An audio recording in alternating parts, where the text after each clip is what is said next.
내 생각과 내 취향과 내 뜻대로 내가 구원의 길을 선택할 수 있다면 왜 우리가 성경 공부를 해야 돼요? 왜 우리가 성경을 살펴야 됩니까? 결국은 내 생각과 내 뜻이 맞다면은, 결국 그거로 결정할 것이라면 뭐하러 성경 공부를 해요? 뭐하러 유튜브를 찾아다니십니까? 뭐하러 바이블 칼리지를 들어오셨나요? 진리가 내 인생의 최고의 권위를 갖고 있다는 것을 인정하기 때문에 성경을 공부하는 것입니다. 거기 다른 이유가 있을까요?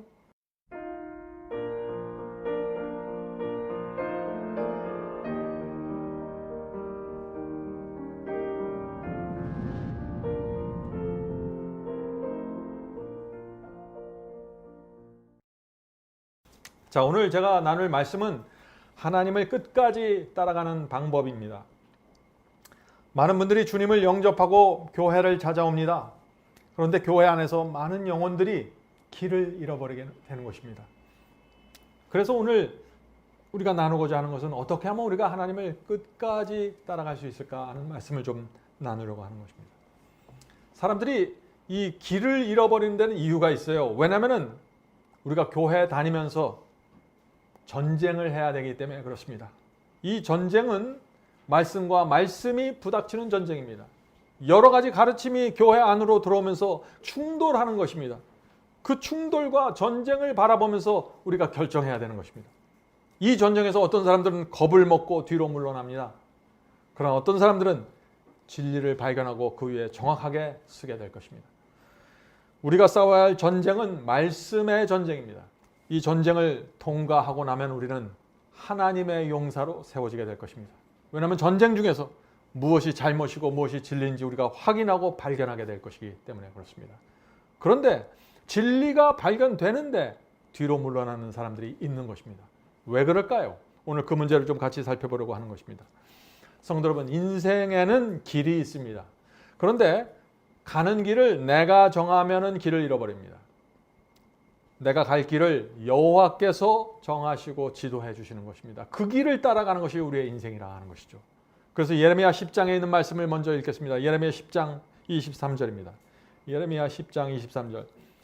여호와여, 내가 알거니와 인생의 길이 자기에게 있지 아니하니. 인생의 길을 내가 걸어가는 것 같지만 나한테 있는 것이 아니라는 얘기죠. 자기에게 있지 아니하니 걸음을 지도함이 걷는 자에게 있지 아니하나이다. 인생은 내가 사는 것 같지만 인생의 길을 내가 결정해버리면 멸망당한다는 것이에요. 내 길을 인도하시는 분이 계시다는 것입니다. 그분이 인도하고 보여주는 대로 따라가야 되는 것입니다. 그 길이 구원의 길이고 평안의 길입니다. 시편 기자는 우리가 가야 할 길을 이렇게 말하고 있습니다. 저와 여러분이 지금 이 경험 속으로 들어가서 이 길을 가야 된다는 것이에요. 시편 119편 30절 37절입니다. 시편 119편 30절 37절. 내가 성실한 길을 택하고 주의 규례를 내 앞에 두었나이다. 내가 주의 증거에 밀접하였사오니 여호와로 나로 수치를 당케 마소서. 주께서 내 마음을 넓히시오면 내가 주의 계명의 길로 달려가리이다. 주께서 내 마음을 넓혀주셔야 계명의 길이 보인다는 것입니다. 오늘 많은 분들이 마음이 너무 좁아서 하나님의 계명을 보지 못하고 내 뜻으로 그냥 달려가 버리는 것입니다.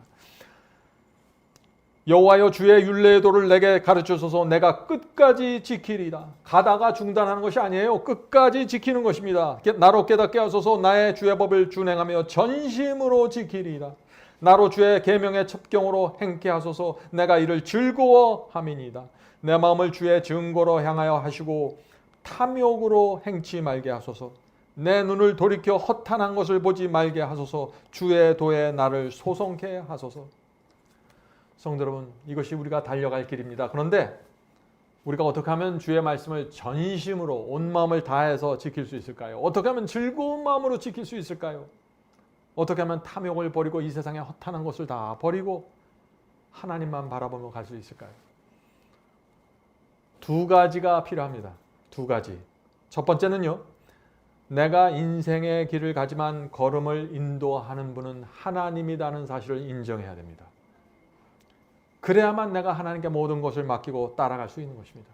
하나님께서 서쪽으로 나를 인도하는데 내가 동쪽으로 원하면 어떻게 될까요? 동쪽을 버리고 서쪽으로 가야 된다는 것입니다. 그것이 내 길을 인도하는 분은 하나님이라는 사실을 내가 인정하는 것입니다. 하나님께 모든 것을 그래서 맡기고 나면은 우리가 이 인생을 불안하지도 않고 안달하지 않게 되는 것입니다. 많은 분들이 그리스도인이고 주님을 믿는다고 하지만 안달을 해요. 자꾸 초조해합니다. 그럴 필요 없어요. 내 길을 인도하는 분은 하나님이기 때문에 그분이 책임이고 나는 따라가는 것입니다. 마치 내가 모든 것을 책임지는 것처럼 그렇게 초조해하지 마세요. 그렇게 하면은 우리가 주의 말씀을 편안한 마음으로 전심으로 지키게 되는 것입니다. 자, 우리가 두 번째 인정해야 될 것은 이것입니다. 내가 구원의 길을 정하는 것이 아니라는 사실을 인정해야 됩니다. 이것은 당연한 것처럼 보이죠? 많은 분들이 그러나 실제에 있어서 자기가 구원의 길을 결정합니다. 나는 이 길 원합니다. 나는 이 길을 원합니다. 다 자기가 원하는 길이 있어요.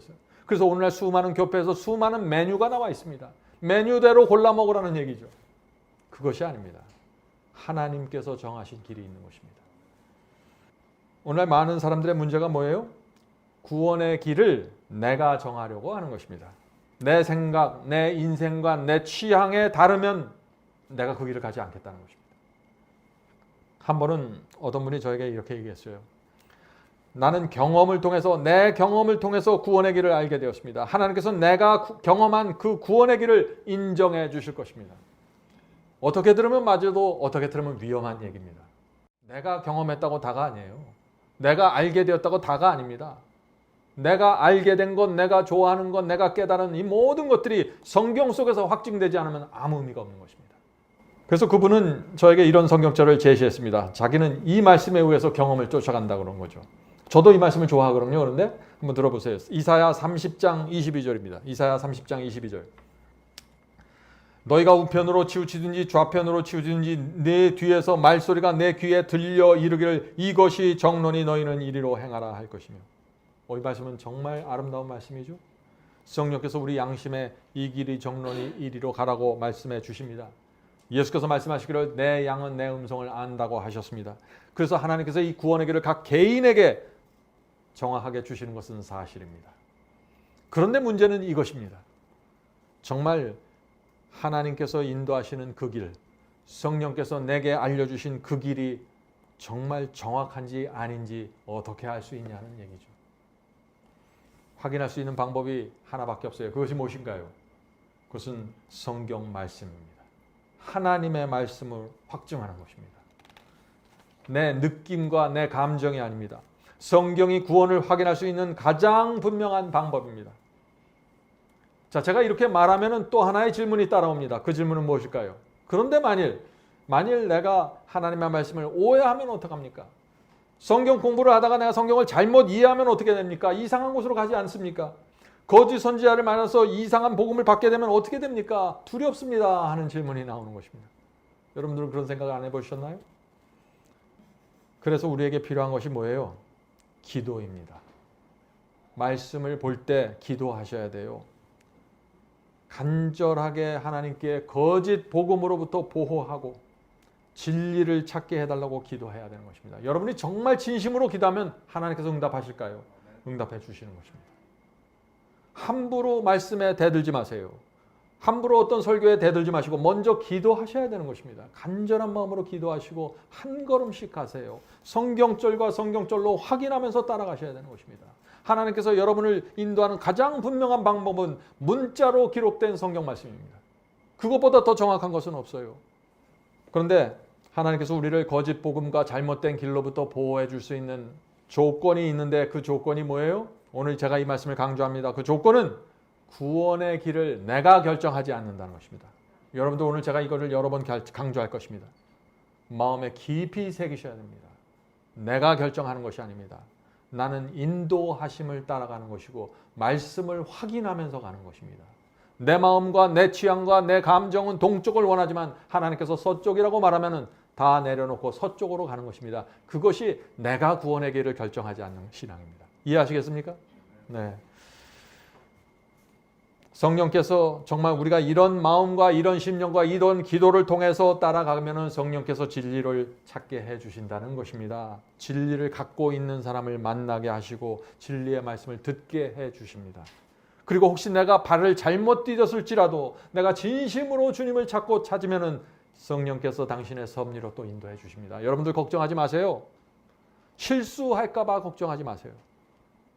여러분이 마음에 진심으로 주님을 찾고 찾으면 하나님께서 여러분의 길을 인도하십니다. 제가 여러분들과 성경을 나누고 이제 가르치면은요, 가끔씩 이상한 반응이 나옵니다. 그 이상한 반응이 뭘까요? 몇 해 전에 제가 어떤 분에게 정말 애정을 갖고 성경을 가르치셨습니다. 정말 여러 번 개인적으로 만나서 말씀을 나눠서 성경을 펼쳐서 진리가 무엇인지 보여주었습니다. 그분이 던지는 여러 가지 질문에 대해서 성경으로 확증해 드렸습니다. 그런데 성경 공부를 다 마친 후에 제가 전혀 기대하지 않았던 이상한 반응을 했습니다. 그것은 이것입니다. 목사님, 진리가 무엇인지 정확하게 알게 되었습니다. 내가 그동안 복음을 오해했습니다. 그러나 내 마음에 확신이 생길 때까지 저는 기다리겠습니다. 조금 더 생각해 보겠습니다. 진리가 무엇인지 정확하게 꿰뚫어 보았는데, 증명이 되었는데 왜 이런 반응을 했을까요? 단순히 시간을 더 달라는 요구가 아니었어요. 그분의 이야기는 하나님께서 내게 개인적으로 어떤 증거와 표적과 기사를 주실 때까지 기다리겠다는 것입니다. 그분의 이야기는 내 귀에서 진리에 순종하라, 이 성경 공부가 맞다 하는 소리가 들릴 때까지 기다리겠다는 거였어요. 성도 여러분, 성령께서 여러분의 마음속에서 주시는 증거와 여러분의 귀에 들려주는 그 음성이 성경 말씀과 다를까요? 성경 말씀과 다른 내가 꿈을 꾼다면 그건 진리가 아닙니다. 성경 말씀과 다른 음성이 들린다면 그것은 진리가 아니에요. 문자로 기록된 하나님의 말씀이 가장 분명한 증거입니다. 여기서 확신을 못 가지면 어디서 확신을 얻을 거예요, 여러분들이? 그래서 문자로 기록된 하나님의 말씀 속에서 내 마음이 동의가 되고 지적으로, 영적으로, 양심적으로 동의가 되면 여러분은 온 힘을 다해서 그것을 붙잡아야 된다는 것입니다.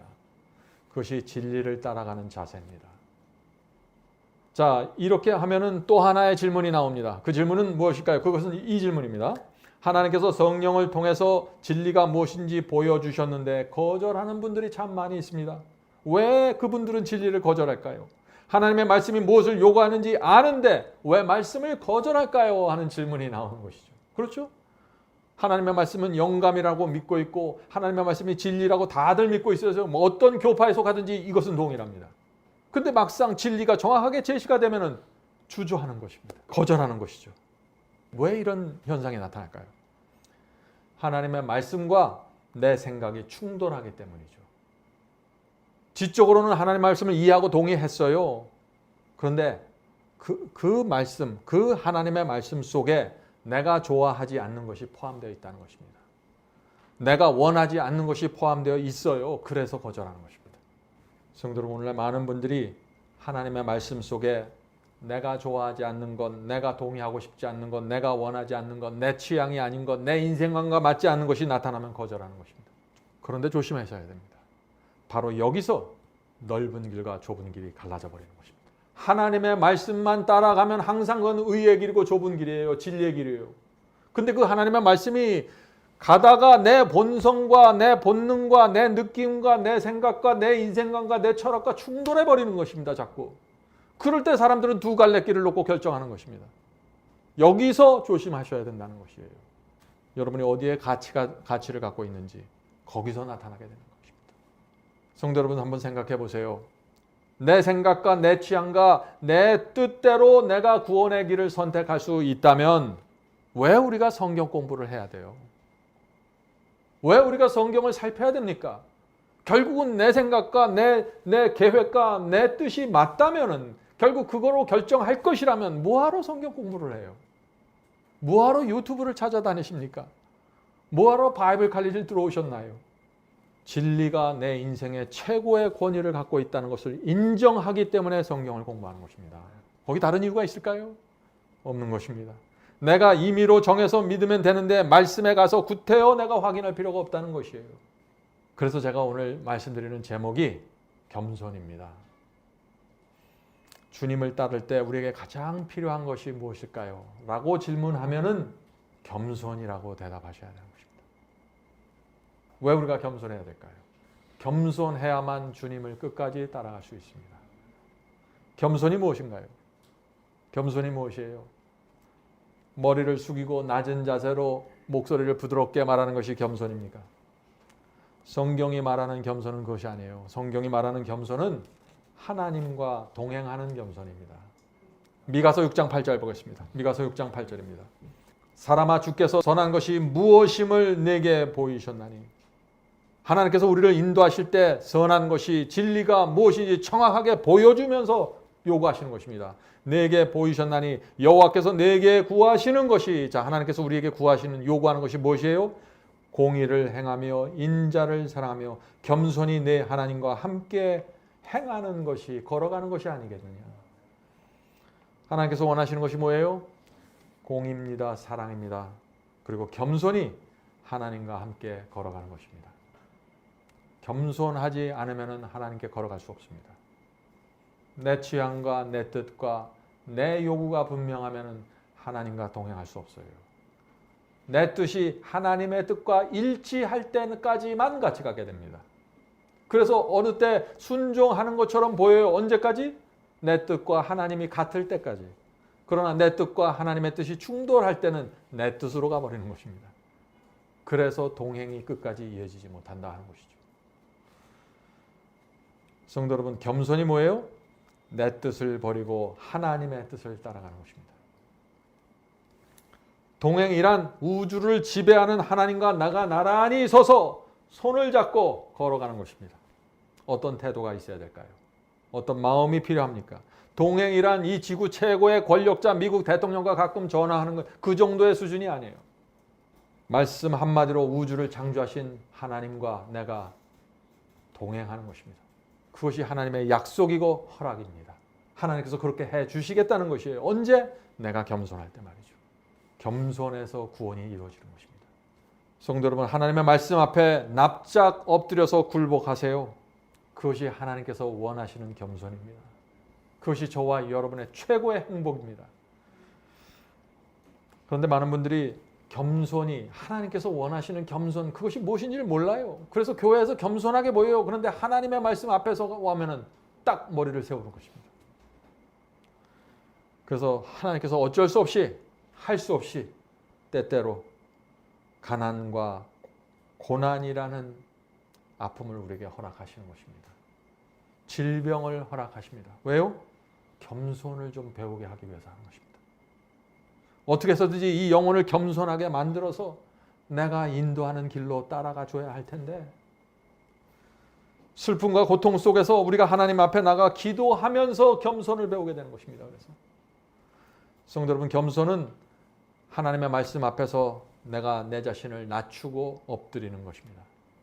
이런 성도들에게 성령께서 충만하게 임하게 되는 것입니다. 많은 사람들이 어떻게 내가 성령을 받을 수 있을까요? 그렇게 얘기를 하죠. 하나님 앞에 겸손해 보세요. 하나님의 말씀 앞에서 납작 엎드려서 주여 말씀만 없어서 제가 여기 있나이다 해보세요. 성령의 은혜가 내 마음에 충만하게 되는 것입니다. 이사야 57장 15절 보겠습니다. 이사야 57장 15절. 지존 무상하며 영원히 거하며 거룩하다 이름하는 자가 이같이 말씀하시되, 하나님은 어떤 분이세요? 지존 무상하십니다. 영원히 거하시고 거룩하신 분이십니다. 내가 높고 거룩한 곳에 거하며. 하나님께서는 이런 분이세요. 높고 거룩한 곳에 계십니다. 우리 수준이 아니에요. 높고 거룩한 곳에 계신 그 거룩한 하나님, 지존 무상하신 하나님과 내가 동행해야 되는 것입니다. 그분이 인도하는 대로 따라가야 되는 것이에요. 어떻게 해야 될까요? 이렇게 하라는 것입니다. 하나님께서는 또한 동행하고 마음이 겸손한 자와 함께 하나니. 하나님께서 누구와 함께 하신다고요? 동행한 자와 겸손한 자입니다. 이는 겸손한 자의 영을 소송케 하며 동행하는 자의 마음을 소송케 하려 함이라. 성도 여러분, 이 하나님께서 아무하고나 함께 하지 않는다 아셔야 돼요. 하나님께서 우리의 친구라 하지만은 그 친구가 누구인지를 알아야 돼요. 겸손한 친구예요. 통회한 친구입니다. 왜 그럴까요? 통회하고 겸손해야 하나님께 감사하게 됩니다.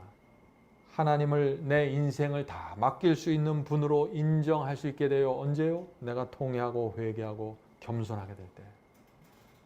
많은 사람들이 왜 나는 하나님의 사랑을 모를까요? 나는 왜 주님의 은혜를 잘 모르겠습니다. 왜 그럴까요? 자꾸 이런 질문을 해요. 왜 그래요? 통회하지 않고 겸손하지 않아요. 그래서 보질 못하는 것입니다.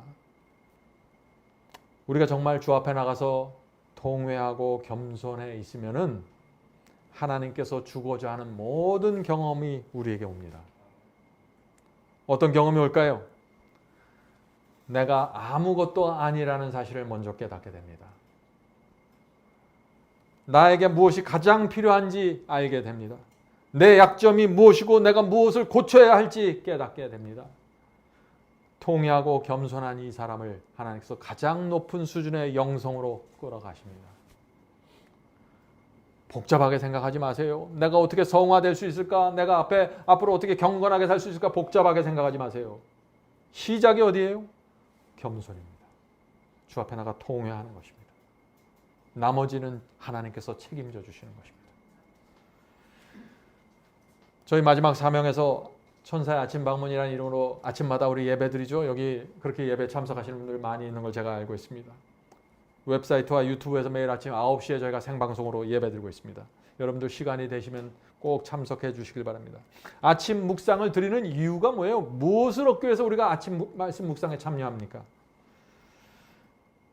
말씀을 통해서 내가 어떤 사람인지 알기 위해서 드리는 것입니다. 내가 얼마나 부족한지, 내가 얼마나 성령의 은혜가 필요한지 말씀을 통해서 우리가 알게 되는 것입니다.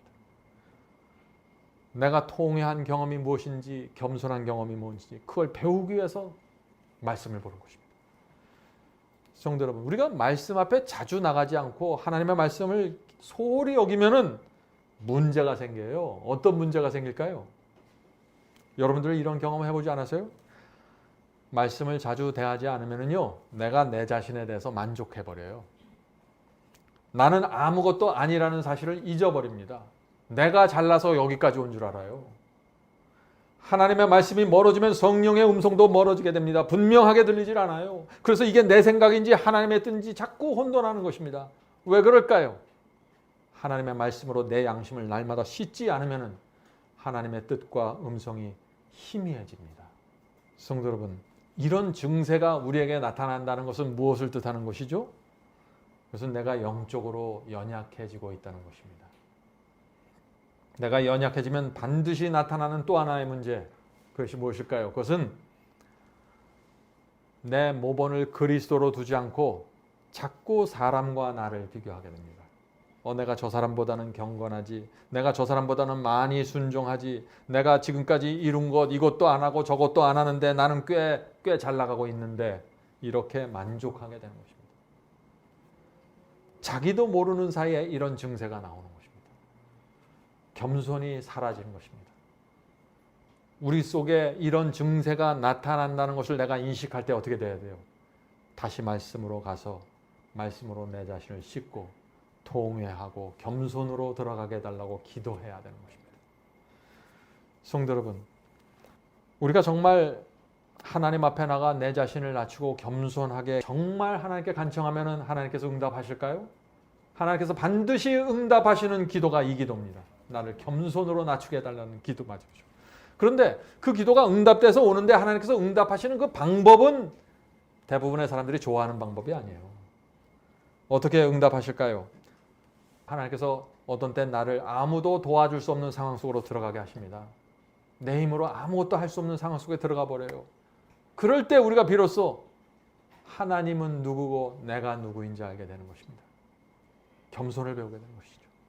하나님께서 어떤 때는 나를 아무도 도와줄 수 없는 상황으로 놓으시고 하나님 이외에는 답이 없는 상황 속으로 나를 넣어주시는 것입니다. 왜 그래요? 하나님이 누구고 내가 누구인지 보여주시기 위해서. 그 구덩이에 빠져보지 않으면 모르는 것이에요. 우리는 천성적으로 교만합니다. 태어난 본성 자체가 이기적이에요. 그래서 말씀으로 양심을 씻고 하나님 앞에 굴복하지 않으면 내 속에 있는 것들이 잡초와 가라지들이 나를 올라와서 나를 점령해버리는 것입니다. 그런 상황이 일어날 때 그것을 이상하다고 생각하지 마세요. 이 세상 사는 누구나 다 그런 상황 속으로 들어갈 수 있는 것입니다. 언제요? 말씀을 가까이 하지 않을 때. 그러나 우리가 하나님 앞에 나아가 겸손을 배우면 전혀 다른 사람이 되는 것입니다. 성경을 이것을 변화라고 말하고 있는 것입니다. 그 겸손을 배우고 그 변화 속으로 들어가면 어떻게 돼요? 지금까지 내가 누리고 있었던 것은 모두 하나님의 은혜였구나. 내가 잘나서 여기 와 있는 것이 아니구나. 모든 것은 하나님의 인도하심이었고 하나님의 계획이셨고 하나님의 희생이셨고 하나님께서 오래 참으셨기 때문에 내가 여기까지 올 수 있었구나. 이렇게 될 때 겸손을 배우는 것입니다. 예수께서 겸손을 이렇게 말씀하셨습니다. 마태복음 11장 29절. 마태복음 11장 29절입니다. 나는 마음이 온유하고 겸손하니 나의 멍에를 메고 내게 배우라. 그리하면 너희 마음이 쉼을 얻으리라. 지금 예수께서 우리에게 원하시는 것이 무엇인가요? 겸손의 멍에를 메라는 것입니다. 내가 맸던 그 멍에, 겸손의 멍에 말이죠. 그래야만 너희의 마음이 쉼을 얻을 수 있을 것이다. 이 세상이 얼마나 고달프니 겸손의 멍에를 메라는 것입니다. 자, 겸손의 멍에를 맨다는 것이 무엇일까요? 실제적으로 뭡니까? 겸손의 멍에를 맨다는 것이. 예수께서 매신 멍에죠. 겸손의 멍에를 매면은 고난과 시련이 왔을 때 조용히 앉아서 하나님의 결정을 기다리게 됩니다. 겸손의 멍에를 매면 힘겨운 고통의 터널을 통과할 때 하늘을 바라보면서 찬미 부르게 됩니다.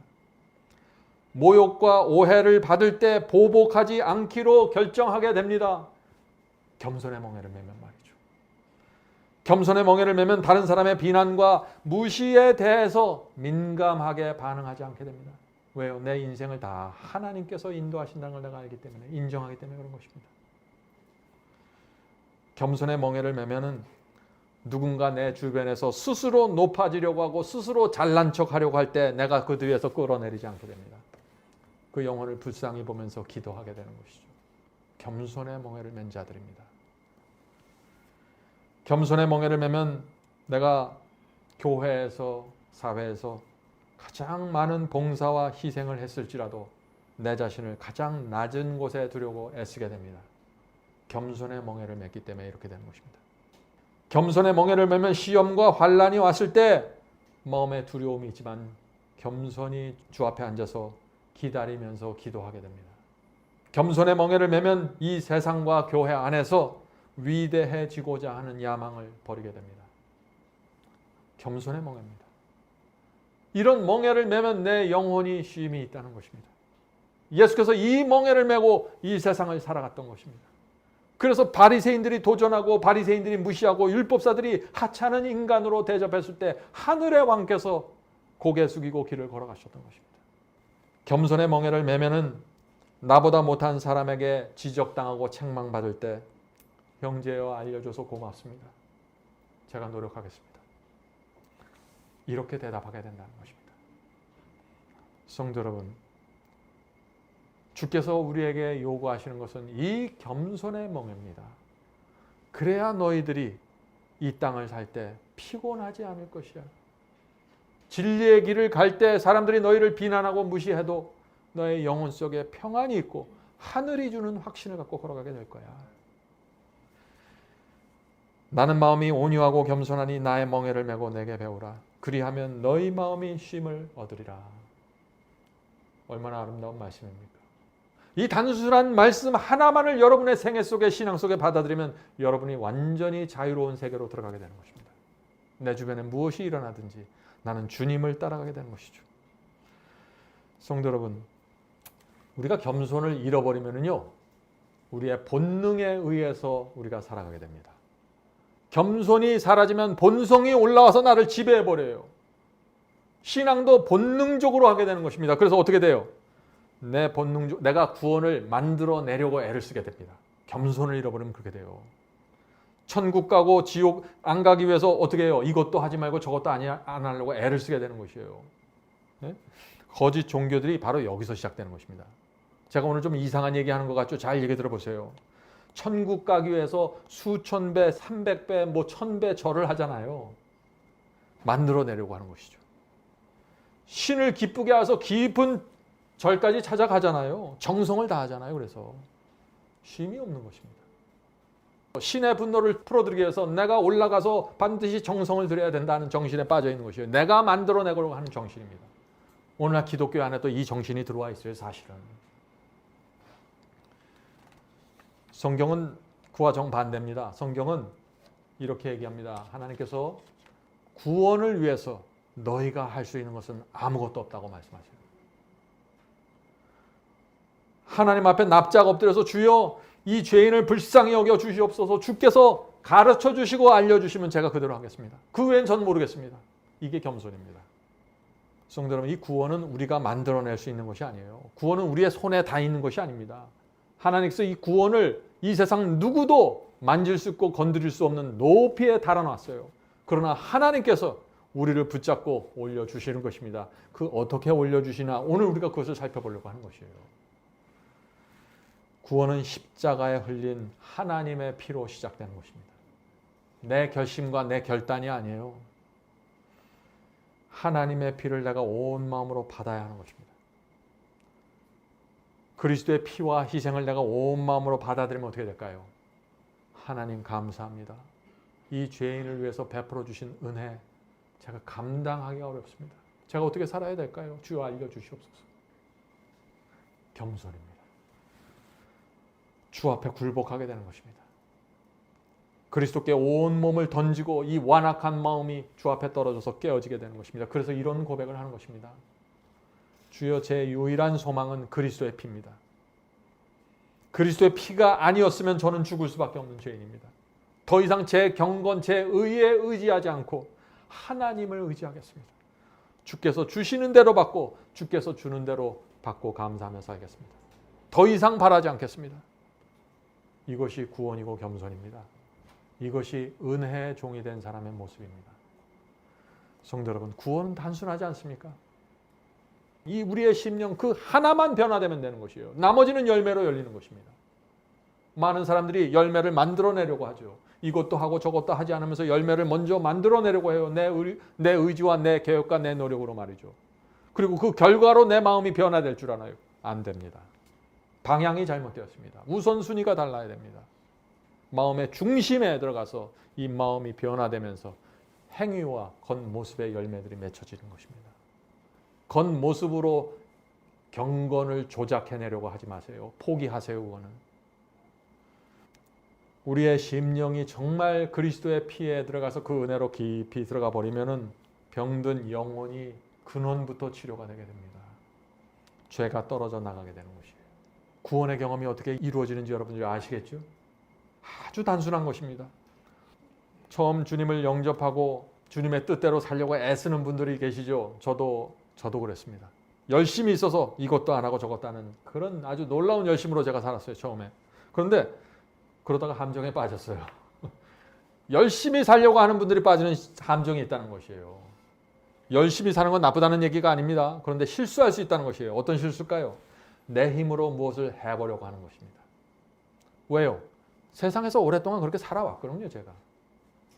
내가 열심히 공부해서 시험 보고 내가 열심히 해서 회사 들어가고 내가 열심히 해서 돈을 벌었어요. 그래서 기독교 신앙에 들어갔는데 내 열심으로 내 노력으로 무엇을 만들어내려고 하는 것입니다. 그렇게는 안 되는 것이에요. 한계가 있어요.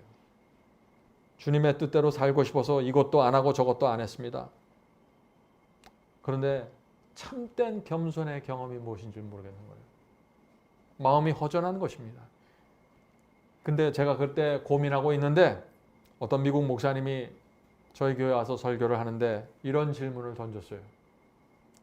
성도 여러분, 여러분은 왜 교회 이렇게 열심히 다니십니까? 비가 오나 눈이 오나. 여러분은 왜 가난하나 부하나 이렇게 열심히 11조를 드리나요? 여러분은 왜 열심히 이렇게 봉사합니까?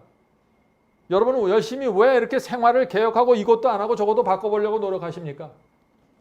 이 질문을 던졌어요. 저는 근데 그 질문을 받고 큰 충격에 빠졌어요. 왜냐하면 저는 경건한 그리스도인이 되길 원했습니다. 그래서 이것도 안 하고 저것도 안 한 거예요. 저 집사는, 저 장로는 정말 우리 교회에서 모본이 되는 사람이야, 경건한 사람이야. 그 소리 한 번 더 듣고 싶었어요. 그 소리 듣는 게 나쁜 건 아니잖아요. 근데 이것도 바꾸고 저것도 바꾸어야 구원받을 수 있다는 그 생각이 무의식 속에 제 밑에 깔려 있었던 것입니다. 물론 입으로는 구원은 은혜로 받고 그리스도의 피로 받는다고 다 얘기를 하죠. 그거 얘기 안 하는 사람이 어디 있어요? 어느 교파에 다니든지. 누구나 그 얘기를 하는 것입니다. 그러나 내 무의식 깊은 곳에 내 생각 가장 낮은 바닥에 무엇이 깔려 있느냐가 중요한 것입니다. 내가 주님을 열성적으로 따르는 이유가 뭡니까? 동기가 뭡니까? 목적이 무엇인가요? 하나님의 영광을 위해서, 하나님의 기쁨을 위해서 맞추어져야 한다는 것입니다. 주님께 감사하고 내가 주님을 믿고 주님을 의지하고 주님을 사랑하니까 내가 봉사하고 희생하는 거 아닙니까? 주님을 만나고 싶어서 교회 나오는 것이 아닌가요?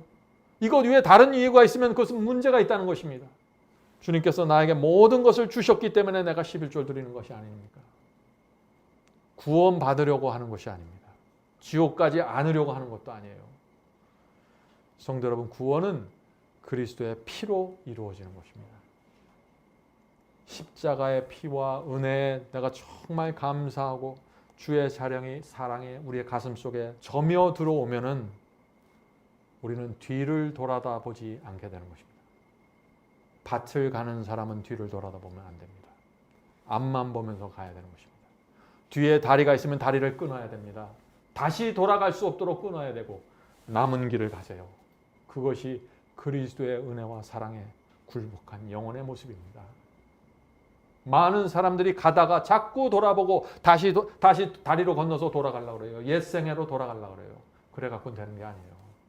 하나님의 사랑과 은혜에 정말 마음이 감동되어 있으면요, 이 세상에 대한 미련을 버리게 됩니다. 이 세상에 아무런 의미가 없게 돼요.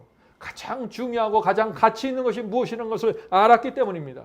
가장 귀한 선물을 내가 받았기 때문이에요. 그래서 다른 건 보질 않는 것입니다. 비교할 수 없다는 것을 내가 알기 때문입니다.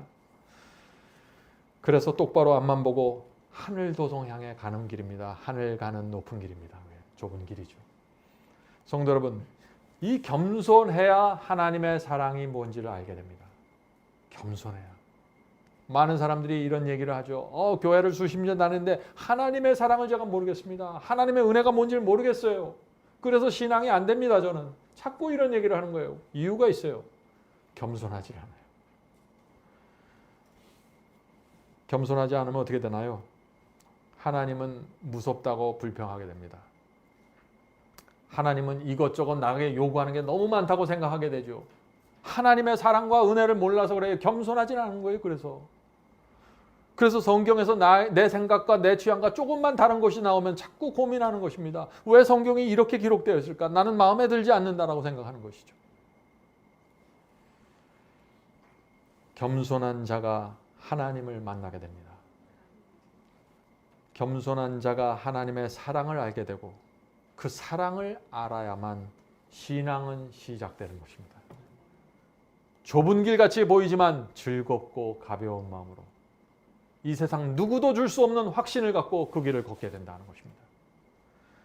사랑이 나를 강권해서 이것도 하게 만들고 저것도 하게 만드는 것입니다. 사랑 때문에 하게 되는 거예요. 은혜 때문에 내가 그걸 하게 되는 것입니다. 이것이 참된 신앙입니다. 여기에는 어떤 율법주의도 들어올 수 없고 여기에는 어떤 스트레스가 있을 수도 없는 것입니다. 성도 여러분, 고린도후서 5장 14절에 이런 말씀이 있죠. 그리스도의 사랑이 우리를 강권하시는도다. 하나님께서 당신의 사랑으로 우리를 강권하십니다. 하나님께서 우리를 억지로 밀어붙이지 않으세요. 내 팔을 꺾어서 오른쪽으로 가게 하시는 그런 분이 아니에요. 하나님은 사랑을 보여주시고 네가 어떻게 할래 물어보시는 거예요. 그래서 성경은 하나님의 사랑과 계명을 딱 한 성경절로 연결해 놨어요. 요한복음 14장 15절에 너희가 나를 사랑하면 나의 계명을 지키리라고 하십니다. 요한복음 14장 22절에 나의 계명을 가지고 지키는 자라야 나를 사랑하는도다. 사랑과 계명은 분리시킬 수 없는 것입니다. 사랑하면 지키게 되는 것이에요. 요한복음 14장 24절 나를 사랑하지 아니하는 자는 내 말을 지키지 아니하나니. 요한복음 15장 14절 너희가 나의 명하는 대로 행하면 곧 나의 친구라. 아무나 예수의 친구가 되는 것이 아니에요. 주께서 말씀하신 그것을 행해야 되는 것입니다. 왜요? 행함으로 구원받으려고요? 아니에요. 하나님의 사랑과 은혜를 알기 때문에 행하지 않을 수가 없는 것이에요. 요한일서 2장 5절 누구든지 그의 말씀을 지키는 자는 하나님의 사랑이 참으로 그 속에 온전케 되었나니 이로써 우리가 저 안에 있는 줄을 아노라. 얼마나 분명합니까? 요한일서 5장 3절 하나님을 사랑하는 것은 이것이니 우리가 그의 계명들을 지키는 것이라. 그의 계명들은 무거운 것이 아니로다. 사랑하기 때문에 무겁지 않다는 것입니다. 우리가 한 여인을 사랑하면 월급 봉투 전체를 가져도 전혀 부담스럽지 않죠? 사랑하지 않은 여인한테 내가 그걸 갖다 줘요. 그걸 왜 해요 제가? 그것처럼 하기 싫은 거 없어요. 사랑하면은 물불 가리지 않는 거예요. 사랑은 나누어 줄 수 없는 것입니다. 한 여인에 집중되는 것입니다. 사랑은 그런 것입니다. 그것이 사랑의 속성입니다. 성도 여러분, 누군가 여러분에게 가서 당신은 왜 이렇게 사십니까? 왜 이렇게 계명에 매달리십니까? 당신은 왜 하나님의 말씀과 계명에 철저하게 순종하십니까? 라고 질문하면 뭐라고 대답하시겠어요? 그리스도께서 나를 위해서 보혈을 흘리셨기 때문에 저는 이렇게 살지 않으면 안 됩니다. 이게 여러분의 답이에요. 주께서 나에게 사랑을 쏟아 부으셨기 때문에 나는 이렇게 살겠습니다. 성도 여러분, 그리스도께서 나를 위해서 죽으셨다는 이 하나의 사실이 우리의 가슴을 찢고 바닥에 넘어뜨리는 것입니다. 우리는 무슨 높은 형이상학적인 신앙을 추구하는 사람들이 아니에요. 우리는 하나님의 사랑과 은혜 아래 완전히 굴복된 그리스도인이 누구인가, 그들의 삶이 무엇인가, 그것을 보여주기 위해서 모여 있는 것이고 성령의 은혜를 통해서 우리가 그것을 이루는 것입니다. 얼마나 행복한 삶인지 몰라요. 이렇게 살 때 여러분의 양심에 꺼리낌이 없게 됩니다. 여러분 잘못했어요? 실수를 인정하고 제가 잘못했습니다 하면 되는 거예요. 완전한 자유 속으로 들어가는 것입니다. 나를 지키려는 것이 아니라 하나님을 지키기 위해서 내 생애를 드리는 것입니다. 그래서 사도 바울은 초대교회 교인들에게 이렇게 호소를 했습니다. 로마서 12장 1절입니다. 로마서 12장 1절. 로마서 12장 1절. 그러므로 형제들아, 내가 하나님의 모든 자비하심으로 너희를 권하노니 너희 몸을 하나님이 기뻐하시는 거룩한 산 제사로 드리라. 이는 너희의 드릴 영적 예배니라. 자, 우리 생애를 하나님께 거룩한 산 제사로 드려야 하는 이유가 뭐라 그랬어요? 여기 뭐라 그랬습니까? 하나님의 자비하심 때문에 우리가 산 제사를 드린다. 우리 몸을 전체를 바친다 이거예요. 하나님의 자비하심. 하나님의 자비하심이 뭐예요? 하나님의 사랑이잖아요. 십자가의 피잖아요. 그것을 내가 보니까 내가 내 자신을 하나님께 드릴 수밖에 없지 않냐. 산제사로 바치겠다 하는 것입니다. 성도 여러분, 구원받기 위해서 하는 게 아니에요. 지옥불에 들어가지 않으려고 하는 것이 아닙니다. 하나님의 자비하심과 용서를 만났기 때문에 내가 이제부터는 이렇게 살 수밖에 없습니다. 내가 더 이상 그리스도의 가슴에 못질할 수 없습니다. 하나님을 배반할 수 없습니다. 나는 하나님과 동행하기 원합니다. 이것이 우리의 이마에 붙어있는 표가 되어야 하는 것입니다. 누가 이 복음을 거절할 수 있을까요? 이것은 율법주의가 아닙니다. 이것은 무슨 행함이 아니에요. 이것은 내 마음 바닥에서 나오는 하나님께 대한 마음입니다. 거기에 무슨 문제가 있어요? 그리스도의 피와 은혜를 정말 알면은 단 하나의 죄와 단 하나의 성령의 음성을 거절하는 정신을 우리가 붙잡고 고집할 수가 없어요. 그래서 온전한 마음의 화평이 오는 것입니다. 자, 그렇게 되면 어떻게 될까요? 길이 좁다고 불평하지 않게 됩니다. 하나님, 왜 이 말씀까지 내가 순종해야 되나요? 그런 말 하지 않게 됩니다. 인생에 대한 모든 불평과 불만이 사라지면서 감사합니다, 주님. 저에게 이런 은혜를 베푸셨고 이런 진리를 주셨네요. 저는 주님과 끝까지 같이 가길 원합니다. 이것이 신앙이 아니겠어요? 우리의 구원이 어디서 옵니까? 내 경건한 행위요? 내 경건한 봉사요? 아닙니다. 그리스도의 피가 내 구원의 시작이고 끝입니다. 성령의 은혜가 내 구원의 시작이고 끝입니다. 우리의 경험이 이 속에서 이루어질 수 있다면 하나님의 계명은 아주 가볍고 내 인생의 보람과 최고의 가치가 될 것입니다. 자, 이제 나만 얘기를 좀 살펴보죠. 나만 장군 문둥병 걸렸죠. 엘리사 선지자가 이 나만 장군에게 뭐라고 얘기했습니까? 요단강에 가서 7번 몸을 담그면 나을 것이라고 했어요. 그래서 나만 장군이 치료를 받았습니다. 자, 그런데 나만 장군이 어떻게 낫게 됐어요? 치료의 능력이 어디서 온 겁니까? 나만 장군이 낫게 된 이유가 뭐예요? 그 요단 강물에 무슨 특별한 약효가 있었습니까? 다른 강물에 없는 약효가 있었어요? 아니잖아요. 예? 나만 장군이 옷을 벗고 그 창피를 무릅쓰고 7번 물에 들어간 그 행위 때문에 눈병이 사라졌어요? 아니에요. 능력은 하나님의 말씀에서 나온 거예요. 내가 경건하고 내가 무엇을 지키고 능력은 거기서 나오는 것이 아니에요. 하나님께 나오는 것이 성령께서 내게 들어오셔서 내 마음을 변화시켜 주셨기 때문에 내가 회복되고 치료되고 구원받게 되는 것입니다. 하나님을 바라보세요. 내가 부족할 때, 내 순종이 부족할 때 나를 보면서 실망하지 말고 하나님을 바라보세요. 하나님의 은혜와 사랑을 바라보세요. 그 자비하심 때문에 내가 산 제사를 드리게 된다는 것입니다. 성도 여러분, 구원을 이해하시겠죠? 마지막 사명에서 전하는 구원은 이것입니다. 굉장히 높은 표준을 가르치는 것 같지만 가장 근원적이고 가장 밑바닥에 깔린 구원의 정신을 전달하는 것입니다. 여러분이 이 복음을 받으면 해방의 기쁨을 맛보게 될 것입니다.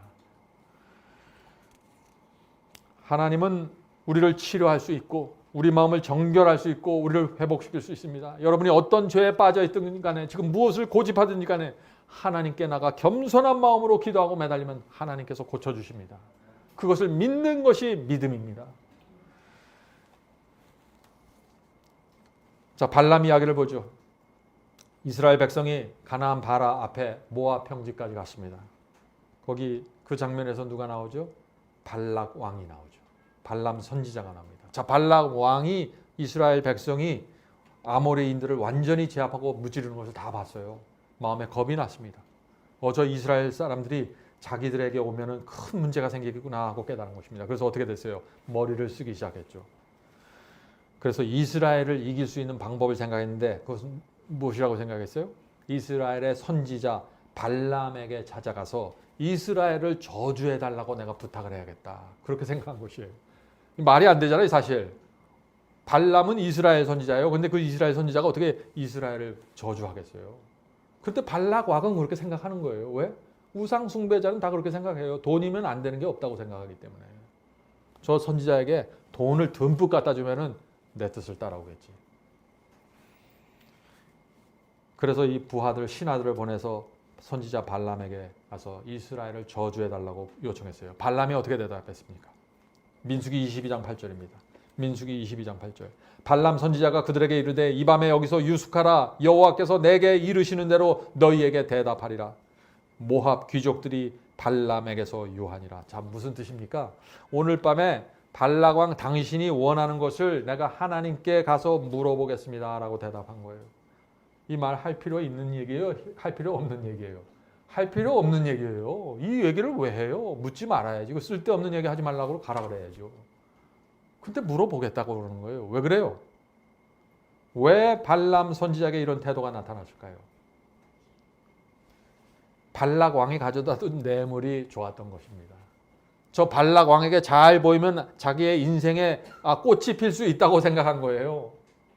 왜요? 발람 선지자는 가난한 선지자였습니다. 기회가 온 것이에요. 그래서 이 기회를 놓치고 싶지 않았어요. 그래서 묻지 않아도 될 질문을 하나님께 하는 것입니다. 하나님께서 어떻게 대답하셨습니까? 발람 왕의 질문에. 민수기 22장 12절입니다. 하나님이 발람에게 이르시되 너는 그들과 함께 가지도 말고 백성을 저주하지도 말라. 그들은 복을 받은 자니라. 하나님께서 이스라엘 백성을 선택하셨어요. 복을 주신 백성입니다. 하나님의 뜻은 분명해요. 그런데 이 발람 선지자는 참 그것을 또 물어보는 거예요, 자꾸. 그래서 이제 이 발람 선지자가 자기가 들은 대로 발락 왕 이 종들에게, 신하들에게 가서 전달합니다. 그랬더니 이 신하들이 어떻게 했어요, 또? 이번에는 또 그것보다 더 큰 재물을, 엄청난 재물을 갖고 발람 선지자를 또 찾아와서 유혹하는 것입니다. 성도 여러분 기억하세요. 유혹이 올 때 단호하게 결정하셔야 됩니다. 여러분이 유혹을 갖고 자꾸 만지작거리고 장난치죠? 유혹 앞에서 자꾸 마음이 흔들리죠? 사탄이 두 번째 유혹을 또 보내줍니다. 흔들릴 수밖에 없는 더 큰 유혹을 갖고 찾아와요. 많은 사람들이 첫 번째 유혹에서 흔들려 버려요. 그 모습을 사탄이 다 지켜보는 것입니다. 그래서 두 번째 더 큰 유혹을 갖고 찾아오는 거예요. 흔들리는 그 모습을 보면서. 유혹을 물리시는 방법이 무엇인가요? 그러면 단호하게 거절하는 것입니다. 내가 하나님께 충성하고 있다는 모습을 보여주세요. 그것이 승리의 비결입니다. 자, 이 두 번째 유혹이 발람 선지자에게 왔을 때 어떻게 반응했습니까? 민수기 22장 18절입니다. 민수기 22장 18절. 발람이 발락의 신하들에게 대답하여 가로되 발락이 그 집에 은과 금을 가득히 채워서 내게 줄지라도 내가 능히 여호와 내 하나님의 말씀을 어기어 덜하지도 않고 더하지도 못하겠노라. 여기까지 대답했으면 100점이에요. 두 번째 유혹에서 끝나는 것입니다. 그런데 그렇지 않아요. 바로 이어지는 19절에 민수기 22장 19절에서 발람이 이 말을 붙임으로써 사탄이 들어올 수 있는 문을 활짝 열어버린 것입니다. 그것은 이 말입니다. 그런즉 이제 너희도 이 밤에 여기서 유하라. 여호와께서 내게 무슨 말씀을 더 하실지 알아보리라. 한번 물어봐서 대답을 받았잖아요. 근데 또 물어보겠다는 거예요. 왜 그럴까요? 발람은 왜 자꾸 물어볼까요? 무슨 뜻인지 다 이해했어요. 하나님께서 무슨 말씀을 더 하실지 내가 알아보겠다. 왜 그랬을까요? 하나님의 뜻이 알았어요. 그런데 하나님의 뜻이 내 마음에 들지 않는 거예요. 발람의 뜻은 이번 기회에 한 재산 챙기는 거예요. 평생 선지자로 가난하게 살았는데 이번 기회가 마지막이 될 수도 있다는 생각입니다. 그런데 하나님께서 내 뜻을 모르고 내 고생과 내 희생을 몰라주고 내가 원하지 않는 대답을 해주신다는 것입니다. 그러니까 어떻게 돼요? 내 뜻을 따라올 때까지 물어봐야죠. 성도 여러분, 오늘날 많은 사람들이 이 발람처럼 살아가는 것입니다. 하나님께 자꾸 물어보는 것입니다. 진리가 무엇인지, 하나님의 뜻이 무엇인지, 하나님의 계명이 무엇인지 다 알았습니다. 그런데 이렇게 반응하는 것입니다. 글쎄요, 제가 좀 생각 좀 해보겠습니다. 진리가 무엇인지는 이해가 됐습니다. 그런데 더 제가 좀 생각해 보겠습니다. 하나님의 뜻이 무엇인지는 알았습니다. 그런데 조금 더 물어볼게요. 기도를 해보겠습니다. 금식 기도해 볼게요. 하나님의 성경 말씀이 뭔지는 알았습니다. 그런데 성령께서 내게 개인적으로 말씀해 주실 때까지 제가 기다려 보겠습니다. 굉장히 신앙적인 대답 같죠? 아니에요. 하나님의 뜻을 알았어요, 이미. 그런데 모른 척 하겠다는 것입니다. 그런데 그 모른 척 하겠다는 말을 말로 직접 내놓으면 너무나 유치하고 창피하니까 아름답게 포장한 것이죠. 어떻게 해요? 기도해 보겠습니다. 성령께서 가르쳐 주실 때까지 기다리겠습니다. 이것이 바로 오늘날 교회 안에 있는 현대판 발람들의 모습이라는 것입니다. 성도 여러분, 저도 이런 모습을 제 생애 가운데 나타나실 때가 있었습니다. 그래서 제가 이 말씀을 드리는 거예요. 하나님의 말씀이 분명하게 제시되었는데 저는 잘 모른 척 했습니다. 왜요? 그 말씀을 그대로 받아들이면 제 삶에 문제가 생겨버려요. 손해가 생겨요. 사람들에게 손가락질 받습니다. 넌 왜 그렇게 믿니? 그렇게까지 해야 되니? 교회와 사람들의 인정을 받길 원했습니다. 그래서 발람이 간 길을 가게 된 것이에요. 주의 은혜로 제가 그 길에서 돌아설 수 있었어요. 성도 여러분, 발람의 정신을 버리십시오. 지혜로운 것 같지만 전혀 지혜롭지 않은 생각입니다. 멸망으로 인도하는 생각입니다. 진리가 무엇인지 정확하게 알아도 그것이 내 마음에 들지 않으면 잘 이해되지 않는 척하는 것입니다. 성령을 거절하는 것입니다. 성도 여러분, 우리는 하나님께 순종하고 싶은 마음을 받아야 됩니다. 하나님의 말씀이라면 제가 무엇이든지 따르겠습니다. 주여 말씀만 하옵소서. 이 심령이 있으면 이것이 겸손이고 하나님의 사랑에 굴복된 영혼의 모습입니다. 성도 여러분, 우리의 본성은요, 하나님의 계명과 진리를 아주 좋아하는 본성이 아니에요. 우리가 어머니 뱃속에서 가지고 태어난 그 본성은 굉장히 충동적이고 하나님의 거룩한 말씀을 싫어합니다. 교만하길 원하고 내가 높아지길 원해요. 모든 사람은 그런 모습으로 태어나는 것입니다. 그것이 세포 속에 들어가 있어요. 그래서 내 본성 속에 그런 충동이 올라올지라도, 진리가 내 생각과 다를지라도, 내 느낌과 다를지라도, 내 취향과 다를지라도 우리는 하나님께 나가 이렇게 해야 되는 것입니다. 이것이 신앙입니다. 주께서 오늘 저에게 주신 빛을 받겠습니다. 주의 말씀은 내 발의 등이요 빛입니다. 제가 주께서 주신 말씀 감사히 받겠습니다. 이것이 신앙입니다. 거듭난 성도의 모습입니다. 성도 여러분, 하나님의 말씀 앞에서 내가 가진 모든 것이 굴복되어야 되는 것입니다. 그래야만 하나님을 끝까지 따라갈 수 있어요. 내 뜻을 내려놓으셔야 돼요. 내 인생, 내 철학, 내 취향, 취미 다 내려놓으세요. 하나님의 말씀이 무엇입니까? 가르쳐 주시면 제가 하겠습니다. 이게 어린아이 같은 신앙 아니에요? 자, 그런데 우리 마음이 저는 사실 전 그렇게 따라가고 싶습니다. 그런데 내 마음에 그것이 없습니다. 하나님의 뜻을 따라가고 싶은 그 소원이 없습니다. 저는 어떻게 해야 됩니까? 하는 질문이 또 나올 수 있죠. 어떻게 해야 돼요? 그런 사람들은. 하나님의 능력은 우리의 마음과 소원을 변화시킬 수 있는 능력이 있어요? 없어요? 있어요. 하나님의 능력은 창조예요. 뭘 뜯어 고쳐서 만들어내는 것이 아니에요. 수선하는 게 아니에요. 내가 내 속에 그런 소원이 전혀 없다고 할지라도 내가 기도할 수 있는 것입니다. 선택할 수 있는 것이에요. 결정할 수는 있는 것이에요. 주여, 제 속에 있는 마음은 그게 아닌데 저는 정말 하나님의 뜻을 사모하고 따라가기를 원합니다. 내 마음을 바꿔주시옵소서, 소원을 주시옵소서. 기도하세요. 그것이 하나님을 믿는 성도의 모습입니다. 인간이 할 수 없는 것을 하나님은 하시는 것입니다. 소원이 없는 사람들, 여러분이 진심으로 기도하고 100%의 마음으로 이런 기도를 드리세요. 주여, 주의 말씀을 따르고자 하는 마음을 갖기를 원합니다. 자원하는 마음을 주시옵소서. 기쁜 마음으로 순종하는 마음을 주시옵소서. 제가 그것을 원합니다. 도와주시옵소서. 이런 기도는 할 수 있는 것이에요.